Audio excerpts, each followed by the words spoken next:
हर हर महादेव।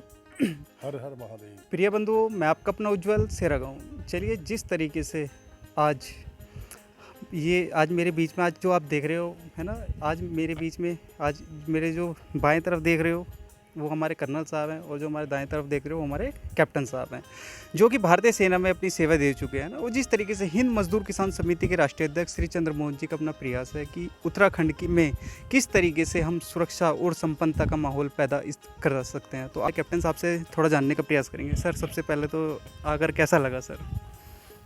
धन्यवाद आपका बहुत बहुत। सबको नमस्कार।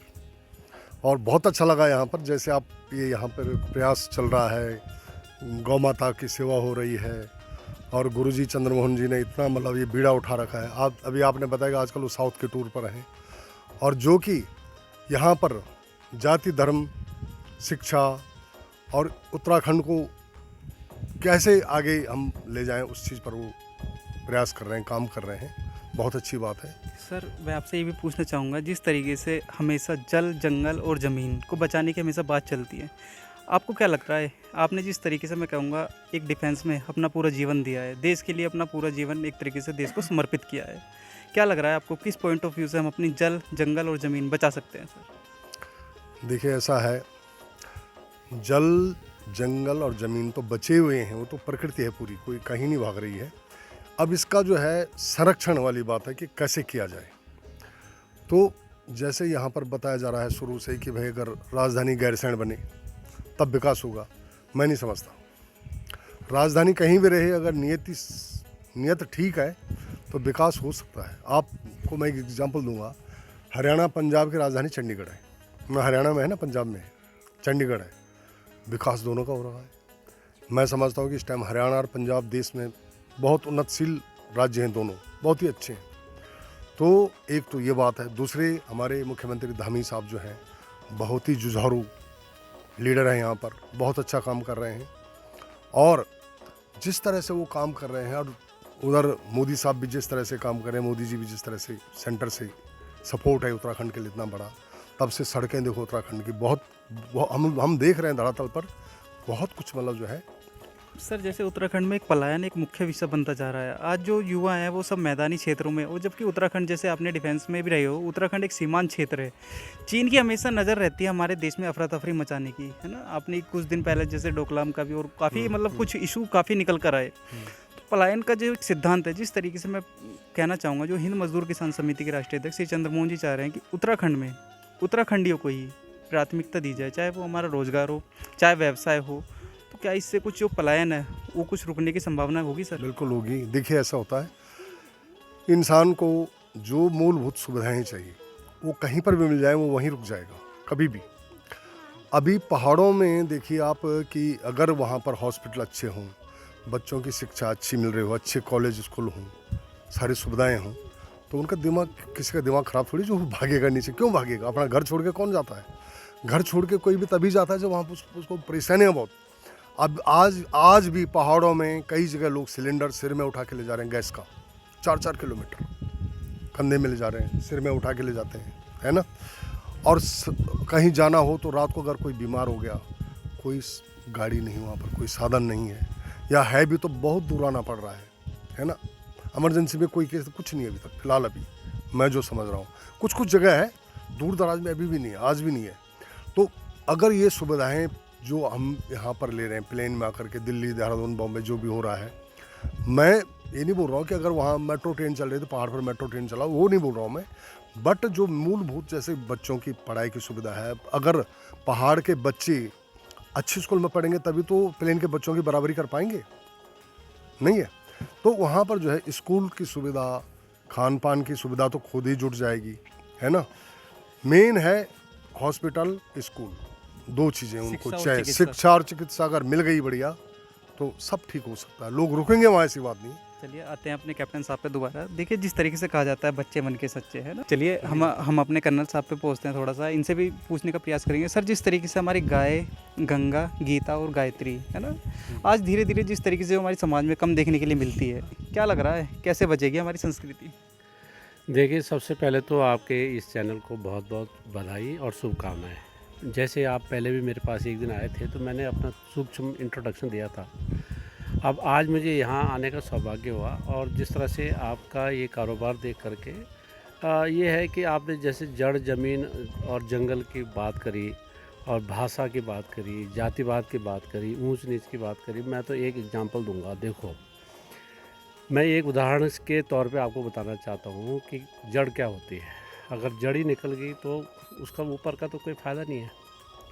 एक संत आया, संत के पास एक सज्जन आए, उसने पूछा कि भाई देखो, धन के बारे में तो सब प्रोत्साहन करते हैं, धन कैसे कमाया जाएगा, मगर धर्म के बारे में कोई नहीं बताता कि धर्म को कैसे चलाना है।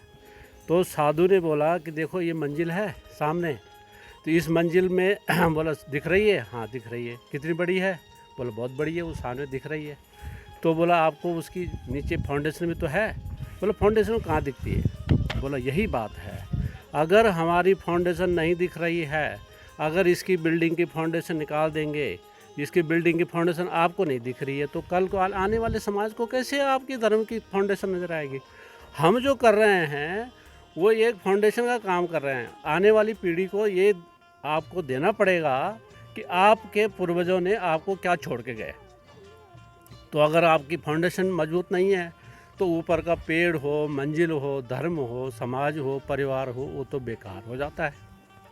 जहाँ तक जड़, ये तो होगी जड़ की बात। अब हो गया जंगल। ठीक है, मानता हूँ कि उत्तराखंड में कुछ भूभाग जंगलों से आच्छादित हैं, मगर जिस तरह से, जिस निर्ममता से उन जंगलों का कटान हो रहा है, विकास ठीक है, विकास के लिए आप जंगल काटने पड़ेंगे, कुछ पेड़ आपको सेक्रीफाइस करने पड़ेंगे, कुछ भूमि आपको सेक्रीफाइस करनी पड़ेगी, मगर उसका अल्टरनेट गवर्नमेंट ने ये सोचा तो है, मगर धरातल पे उसका इम्प्लीमेंटेशन इज़ वेरी पुअर। जैसे आपने पेड़ काटे तो आपने ये ऑर्डर क्यों नहीं किया सरकार की तरफ से कि 10 पेड़ और लगाओ? एक पेड़ काटा, 10 और लगाओ। यहाँ से आपने इसको माना एक रूट लेके गए, तो इस रूट के चारों तरफ आपको पेड़ पौधों से आच्छादित होना चाहिए। अगले 10 साल के अंदर या अगले 20 सालों में ये नहीं लगना चाहिए कि भाई यहाँ पे कुछ पेड़ कटे थे। हो गया। ज़मीन का आपने देखा होगा कि आए दिन जो है कितने भूस्खलन आते हैं। इसी साल 2021-22 या 19-20 में जितनी आपदाएं आई हैं, इन आपदाओं का मुख्य कारण कुछ हद तक ये भी है कि हमने अपनी ज़मीन को प्रोटेक्शन के तौर पे उसको इस तरह से प्रोटेक्ट नहीं किया। तो भाई देखो, डिसास्टर तो आएंगे ही। अगर डिसास्टर आएंगे तो नुकसान होगा तो सिर्फ इंडिविजुअल को नुकसान नहीं होगा, पूरे देश का नुकसान होगा। जहाँ तक उत्तराखंड का सवाल है, उत्तराखंड सरकार ने अपने सरकार के दम पे या सेंट्रल गवर्नमेंट के दम पे disaster management institute, disaster management faculty, disaster management, कुछ एनजीओ भी हैं जो कि डिसास्टर के टाइम पे काम करते हैं। बहुत अच्छी बात है, मगर इतना ही काफ़ी नहीं है। दूर दराज के इलाकों में हेलीकॉप्टर की व्यवस्था न होने की वजह से जब कोई दुर्घटना हो जाती है तो वो हेलीकॉप्टर क्या 108 के इंतज़ार करते करते वो हाथाहाथ वहीं हो जाते हैं। सो बहुत सारे फील्ड हैं जिस पे कि आम लोगों को काम करने की ज़रूरत है। सक्षम लोग हैं, जब तक वो आगे नहीं आएंगे तो जो बेरोज़गार है उसको तो पहले अपनी रोजी रोटी करनी पड़ेगी तैयार। सक्षम लोगों को बाहर आना पड़ेगा। जब तक कोई इंस्टीट्यूशनल सपोर्ट नहीं मिलेगी किसी भी उसको, तो कैसे होगा। हमने एक प्रयास किया है, हमारी एक छोटी सी समिति है, अमृत सेवा समिति। अमृत सेवा समिति का हमने अभी कुछ दिन पहले रजिस्ट्रेशन किया है। अभी धीरे धीरे, क्योंकि गवर्नमेंट की पॉलिसी है 3 साल तक आपको काम नहीं दिया जाएगा, कोई बात नहीं, 3 साल भी हम उसको देख लेंगे, मगर अपने दम पे हम कुछ न कुछ छोटे छोटे कार्य करते हैं। कैसे?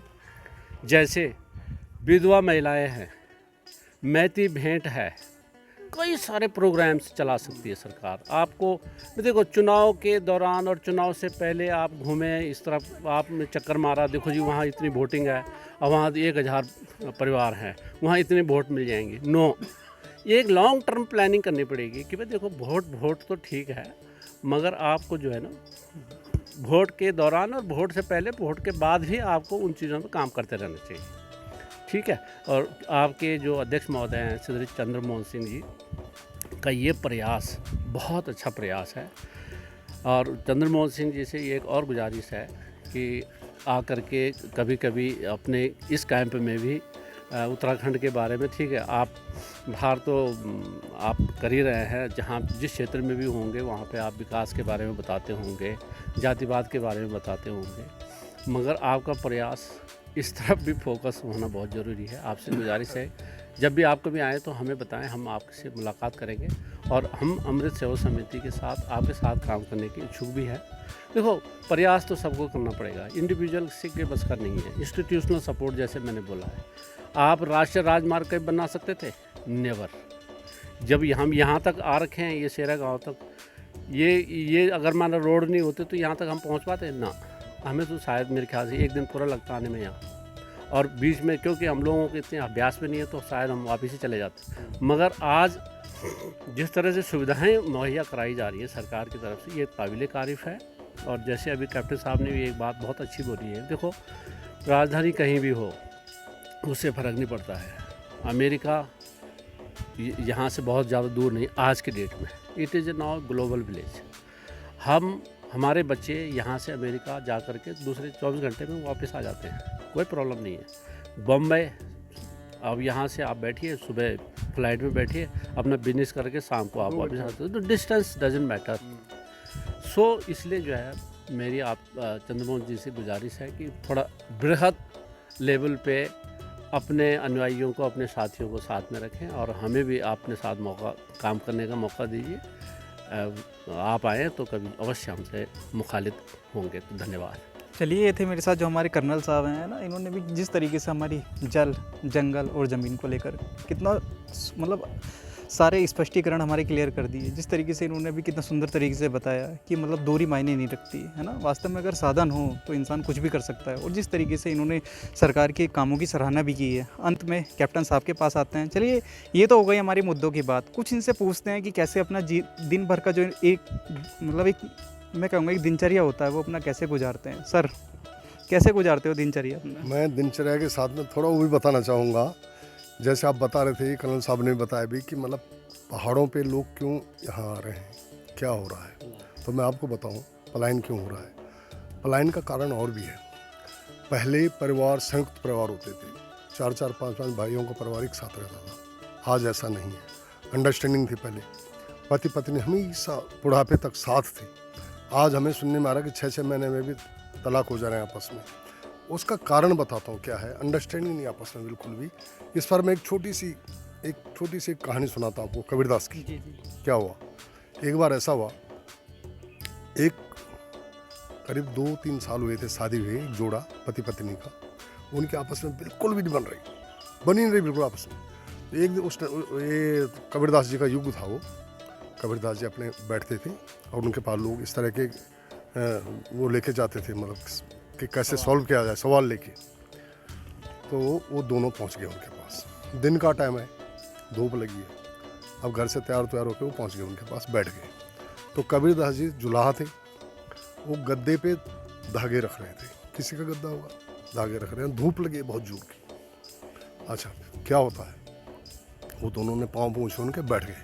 बोला, हाँ बताओ भाई क्या बात है। बोला, महाराज हमारी आपस में नहीं बनती दोनों के, पति पत्नी की, हमें कुछ ऐसा बताओ कि हमारे आपस में बन जाए और हम तलाक होने से बच जाएं।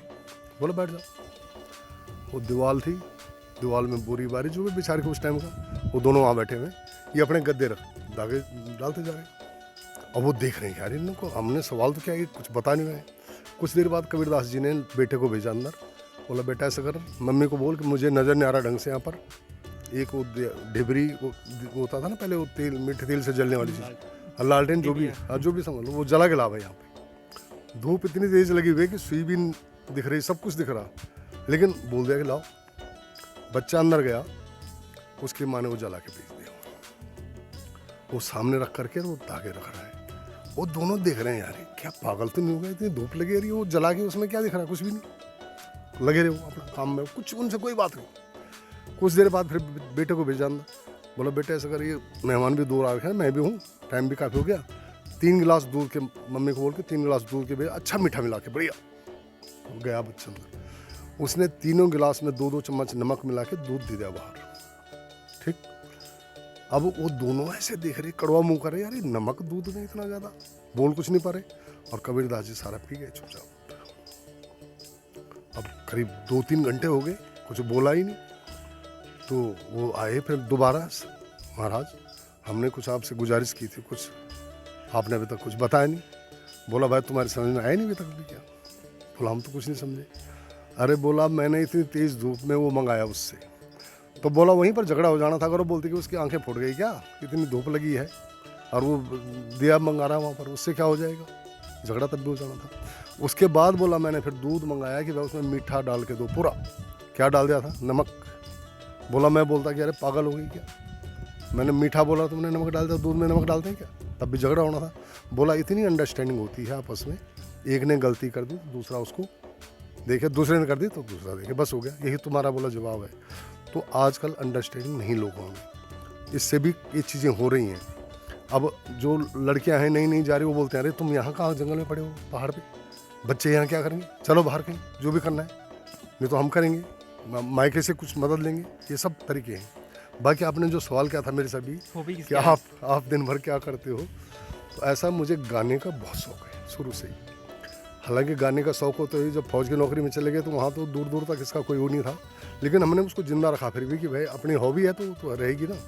तो मैं क्या करता हूँ, गज़ल, हिंदी गाने, भजन, ये सब यूट्यूब पर, स्टार मेकर पर, फेसबुक पर मेरे चलते रहते हैं पूरे। अभी इस टाइम पर मेरे साथ में दुबई से, अमेरिका से, बॉम्बे से, मतलब जगह जगह से जो सिंगर हैं वो सब गा रही हैं मेरे साथ। सबसे बढ़िया। चलिए मेरे साथ ये कैप्टन साहब हैं, है ना, जिस तरीके से इन्होंने अपनी हॉबीज़ बताई है ना कि सिंगिंग। चलिए कुछ थोड़ा सुनने का भी प्रयास करेंगे, है ना, जिस तरीके से इन्होंने बताया कि आज मतलब मैं कहूँगा चाहे यूएस से हो, चाहे हमारा है ना हिंदुस्तान के जितने भी आज विभिन्न विभिन्न राज्यों से जो आज इनके साथ जुड़ रहे हैं और इनके साथ सुर में सुर मिला रहे हैं। सर क्या गाना चाहोगे सर? कुछ गाकर बताइए सर दर्शकों हाँ ज़रूर, जब आप बोल रहे हो तो मैं एक भजन गाऊंगा, सुख के सब साथी। जी।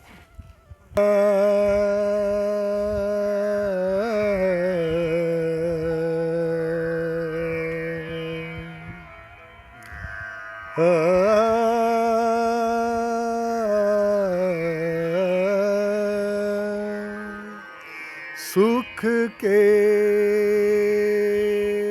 सब साथी, दुख में न कोई, सुख के सब साथी, दुख में न कोई, मेरे राम